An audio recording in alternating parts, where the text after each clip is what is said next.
ഓർമ്മയിലില്ല. കുട്ടിയിൽ എപ്പോഴും പറഞ്ഞതാ. അന്ന് ഞാൻ സ്റ്റേജിൽ കയറുമ്പോൾ സ്റ്റേജ് ഫിയർ ആയിട്ട് കരഞ്ഞിട്ടുണ്ട്.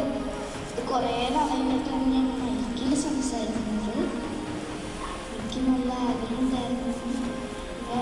ഇവിടെ അഭിലാഷ് സാറും അതുപോലെ തന്നെ സാറും മാത്യു സാറും ജിയോ സാറിനും അതുപോലെ തന്നെ ഞങ്ങളുടെ പ്രിയപ്പെട്ട ടീച്ചേഴ്സിനും പിന്നെ ഞങ്ങളെ ഇങ്ങോട്ട് സമ്മതമായി ചെയ്ത് ഞങ്ങളുടെ പാരൻസിനും ഒരുപാട് താങ്ക്സ്.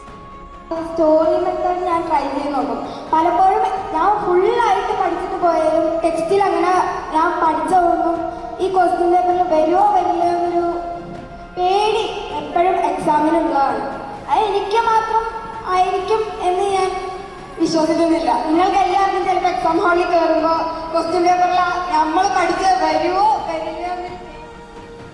VS പറഞ്ഞ പോലെ തന്നെ ഞാനും എനിക്ക് ഭയങ്കര സ്റ്റേജ് ഫിയറായിരുന്നു. ഞാൻ കുഞ്ഞിലെ LKG UKG പഠിക്കുമ്പോഴായിരുന്നു ഞാൻ ഇതേപോലെ മൈക്കിലൊക്കെ സംസാരിച്ചിട്ടുണ്ടായിരുന്നത്. മാത്രമല്ല ഈ പ്രസംഗമൊക്കെ പറയുമ്പോൾ എനിക്ക് ഭയങ്കര പേടിയായിരുന്നു. ഞാൻ എൻ്റെ ഫസ്റ്റ് ടൈം പ്രസംഗ മത്സരത്തിൽ അവിടെ വായനാട്ടിലെ മത്സരമായിട്ട് അനുബന്ധിച്ച് ഞാൻ പങ്കെടുത്തപ്പോൾ എനിക്ക് സ്റ്റേജ് ഫിയർ ആയിരുന്നു. എനിക്ക് മര്യാദയ്ക്ക് ഒന്നും പറയാൻ പറ്റിയിട്ടുണ്ടായിരുന്നില്ല. ഇന്ന് രാവിലെ തൊട്ടാണ് എനിക്ക് ആ ഒരു സാറ് പറഞ്ഞതൊക്കെ വെച്ച് ഒരു കോൺഫിഡൻസ് വന്നത്. മാത്രമല്ല ഇവിടെയൊക്കെ ഡാൻസൊക്കെ കളിച്ചപ്പോൾ എനിക്ക് സാധാരണ ഞാൻ ഇങ്ങനെ ഡാൻസ് കളിക്കുമ്പോൾ മറ്റുള്ളവർ എന്ത് കരുതും എന്നെ പറ്റി അങ്ങനെയൊക്കെ ഞാൻ വിചാരിക്കുമായിരുന്നു. പക്ഷേ ഇത്തവണ എനിക്ക് ഒരു ഇതും തോന്നിയില്ല.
TV, shoes, table, house, rain, moon, moonlight, light, cycle, boy, girl, toy, paper, orange, apple, grapes, lemon, water, satellite, bag, book, fish, hair, tree, honeybee, milk, Jupiter, statue, share, Google, game, rainwater, scooter, pond, lake, oil, police, traffic, pet shop, man. ഞാൻ 7A പഠിക്കുന്നത്. അപ്പോൾ എനിക്ക് ഈ ഒരു class attend ചെയ്തിട്ട് പറയാനുള്ളത് എനിക്ക് നല്ലൊരു അഭിപ്രായം പറയാനുള്ളത്. കാരണം സ്റ്റോറി മെത്തേഡോ അക്കോഡിക് മെത്തേഡൊക്കെ നല്ല രീതിക്ക് ഹെൽപ്ഫുൾ ആവും. എനിക്ക് ഭയങ്കര ടെൻഷൻ ഉള്ളതാണ് ഈ മറ്റേ ഈ എക്സാമിൻ്റെ ഇതൊക്കെ വരുമ്പോൾ പ്രഷറൊക്കെ വരുമ്പോൾ എനിക്ക് ഭയങ്കര ടെൻഷൻ ആവുന്നതാണ്. പക്ഷേ എനിക്കിപ്പോൾ അങ്ങനെ ഇപ്പോൾ ഈ ഒരു മെത്തേഡ് പഠിച്ചതുകൊണ്ട് എനിക്ക് അതിന് അധികം ടെൻഷനൊന്നുമില്ല.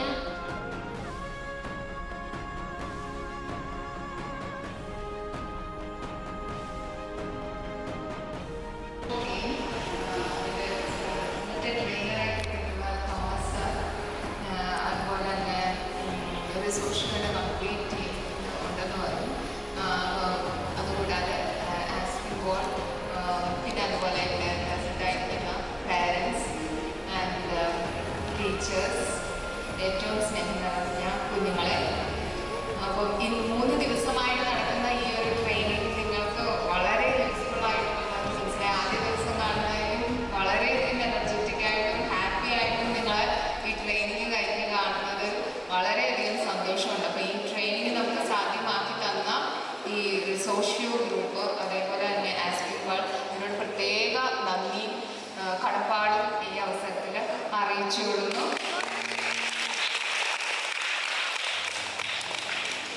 ഒരു ഗവൺമെൻറ് സ്കൂളിൻ്റേതായിട്ടുള്ള ചില പരിമിതികളും കുറവുകളും ഒക്കെ ഉണ്ടായിട്ടും ഇത്രയും നല്ലൊരു രീതിയിൽ ഈ പരിപാടി ഇവിടെ ഞങ്ങൾക്കായിട്ട് നടത്തി തന്ന സോഷ്യോ ടീമും അതുപോലെ 3 ദിവസവും പ്രത്യേകം വേറെ വേറെ ട്രെയിനേഴ്സാണ് എത്തിയിരുന്നത്. അപ്പോൾ അവർക്ക് പ്രത്യേകമായിട്ടുള്ള സ്കൂളിൻ്റെ നന്ദി അറിയിച്ചു കൊള്ളുന്നു. ഇപ്പോൾ 10ാം ക്ലാസ്സിലെ കുട്ടികൾക്ക് 9ലെ അതേപോലെ 8ാം ക്ലാസ്, ഇപ്പോൾ 7th, അപ്പോൾ ഈ 4 കുട്ടികൾക്കും ഈ ട്രെയിനിങ് കിട്ടി. അപ്പോൾ എല്ലാ കുട്ടികൾക്കും തന്നെ ആ ട്രെയിനിങ് വളരെ പ്രയോജനപ്രദമായി എന്നുള്ളൊരു പ്രത്യേക സന്തോഷം ഞങ്ങളുടെ ഭാഗത്ത് നിൽക്കുന്നുണ്ട്. ഇങ്ങനെ 3 ദിവസത്തെ ഒരു ക്ലാസ് നല്ലൊരു മാറ്റത്തിലേക്ക് കുട്ടികൾ വന്നിട്ടുണ്ട്. കുട്ടികൾക്ക് നല്ലൊരു മാറ്റം ഉള്ളതായിട്ട് കാണുന്നുണ്ട്. അപ്പോൾ ഈ ഒരു പരിപാടിയിൽ ഈ 3-4 ബാച്ചസ് ആയിട്ടുള്ള ഈ പരിപാടിയും കൂടാതെ ഞങ്ങളുടെ ടീച്ചേഴ്സിന് ഇതേപോലത്തെ 3 ദിവസം ട്രെയിനിങ് പ്രോഗ്രാം നമുക്ക് ഈ പ്രോഗ്രാമുകളെല്ലാം തന്ന സ്കൂളിന് ഏറ്റവും നല്ല രീതിയിലുള്ള ഒരു സപ്പോർട്ടാണ് സോഷ്യോ ടീമും ആസ്കിംഗ് ബോളും ഒരുക്കിയിരിക്കുന്നത്. അപ്പോൾ ഞാൻ ഒരിക്കൽ കൂടി ഞാനൊന്ന് താങ്ക്സ് പറയുവാണ് സ്കൂളിൻ്റെ പേര്. Thank you. നിങ്ങളിൽ എന്ത് മാറ്റം ഉണ്ടായേ?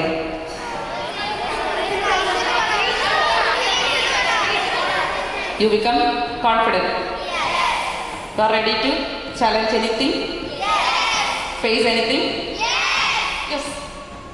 ഇത് തന്നെയാണ് കഴിഞ്ഞ 2 ദിവസമായിട്ടുള്ള ക്ലാസ്സുകളിൽ ഞങ്ങളിവിടെ കണ്ടുകൊണ്ടിരിക്കുന്നത്. ഇവരിൽ എന്ത് ചേഞ്ചാണ് വരുന്നതെന്ന് അറിയാൻ ഞങ്ങൾ ടീച്ചേഴ്സ് വളരെ ആകാംക്ഷയോടുകൂടിയാണ് ക്ലാസ് വന്ന് കണ്ടുകൊണ്ടിരുന്നത്. അപ്പോൾ ഞാൻ 2 പ്രാവശ്യം പറഞ്ഞു, ക്ലാസ്സിൽ ഇതുവരെ കേൾക്കാത്ത ശബ്ദങ്ങൾ വരെ ഞങ്ങളിവിടെ കേട്ടു തുടങ്ങി. അങ്ങനെ ഒരു കുട്ടി ക്ലാസ്സിലുണ്ട് എന്ന് തോന്നാതെ ഇരുന്ന ഒരു മാസം ഉണ്ടായിരുന്നു. അതായത് ആ കുട്ടി ക്ലാസ്സിലുണ്ട്, പക്ഷെ ആ കുട്ടിയുടെ ശബ്ദം പോലും കേട്ടിട്ടില്ല. അങ്ങനെയുള്ള കുട്ടികൾ വളരെ എന്താ പറയുക കോൺഫിഡൻറ്റോട് കൂടി ഉയർന്ന ശബ്ദത്തിൽ സംസാരിക്കുന്നു, പാട്ട് പാടുന്നു, ഡാൻസ് കളിക്കുന്നു, തന്നോട് ചോദിക്കുന്നതിന് അഭിപ്രായം പറയുന്നു. ഈ മാറ്റങ്ങളൊക്കെ നിങ്ങൾ ഈ ക്ലാസ്സിലൂടെ നേടിയെന്ന് മനസ്സിലായി. ഇത് ഈ ക്ലാസ് കഴിയുമ്പോൾ ഇവിടെ അവസാനിപ്പിക്കരുത്, ഇതങ്ങ് മുന്നോട്ട് കൊണ്ടുപോകണം, കൂടെ തന്നെ എപ്പോഴും ഉണ്ടായിരിക്കണം. ഞങ്ങളെല്ലാ ടീച്ചേഴ്സും ഹാപ്പിയാണ്. UPയിലെ ടീച്ചേഴ്സ് എല്ലാവരും മാറി മാറി ക്ലാസ്സുകൾ കണ്ടവരാണ്. കുട്ടികളിൽ ഈ പോസിറ്റീവ് ചേഞ്ച് വരാൻ സഹായിച്ച റിസോഷ്യൽ ടീമിനോടുള്ള നന്ദി ഈ നിമിഷം ഇവിടെ വെച്ച് തന്നെ പറയുകയാണ്. Thank you. ചെറിയ വർക്ക്ഷോപ്പ് നടക്കുന്നുണ്ടെന്ന് മോളൊന്ന് പറഞ്ഞിരുന്നു. അപ്പോൾ അതിൽ ആദ്യം തന്നെ ഫസ്റ്റ് ഡേ വന്ന് മോള് ആദ്യത്തെ, ഞാൻ എന്നും വീട്ടിൽ വന്നിട്ടുണ്ടെങ്കിൽ സ്കൂളിലെ വിശേഷം തിരക്കാറുണ്ട്. അപ്പോൾ ആദ്യം തന്നെ മോള് പറഞ്ഞത് ഇന്നത്തെ ക്ലാസ് അതിഗംഭീരമായിരുന്നു എന്നാണ്. അതിന് നിങ്ങൾക്കെല്ലാവർക്കും വലിയ താങ്ക്സ് ഉണ്ട്. പിന്നെ കുറേ ട്രിക്സ് പറഞ്ഞു കൊടുത്തെന്ന് പറഞ്ഞു. പിന്നെ അവരുടെ കോൺഫിഡൻസ് വർദ്ധിപ്പിക്കാൻ സാധിക്കുന്ന തരത്തിലുള്ള മോട്ടിവേറ്റീവ് ക്ലാസ്സുകളായിരുന്നു എന്ന് പറഞ്ഞു. അതുമൂലം അവൾക്ക് മാറ്റം സംഭവിക്കും എന്നാണ് എൻ്റെ വിശ്വാസം. എന്നാലും അത്യാവശ്യമില്ലാതെ സ്റ്റേജ് ഫിയറൊന്നുമില്ലാതെ സംസാരിക്കാൻ പറയുന്ന കുട്ടിയാണ്. എല്ലായിടത്തും ഞാൻ പങ്കെടുക്കാനാണ് പറയാറ്. അതുപോലെ ഈ ക്ലാസ് കൊണ്ട് എല്ലാ കുട്ടികൾക്കും നല്ലൊരു കോൺഫിഡൻസ് ഉണ്ടാകട്ടെ എന്ന് ആശംസിക്കുന്നു. നല്ല ക്ലാസ് ആയിരുന്നു. അത് ഇത് ഏർപ്പാട് ചെയ്തിട്ട് സ്കൂൾ മാനേജ്മെൻറ്റിനും ഈ ക്ലാസ് ഭംഗിയായി എടുത്ത ഈ ടീം മെമ്പേഴ്സിനും ഇതിൽ ഏറ്റവും കൂടുതൽ നന്നായിട്ട് ഇവർ പങ്കെടുത്ത് അച്ചടക്കത്തോടുകൂടി ഇരുന്ന് നിങ്ങളോട് സഹകരിച്ച എല്ലാ കുട്ടികൾക്കും ഒരുപാട് നന്ദി. Thank you.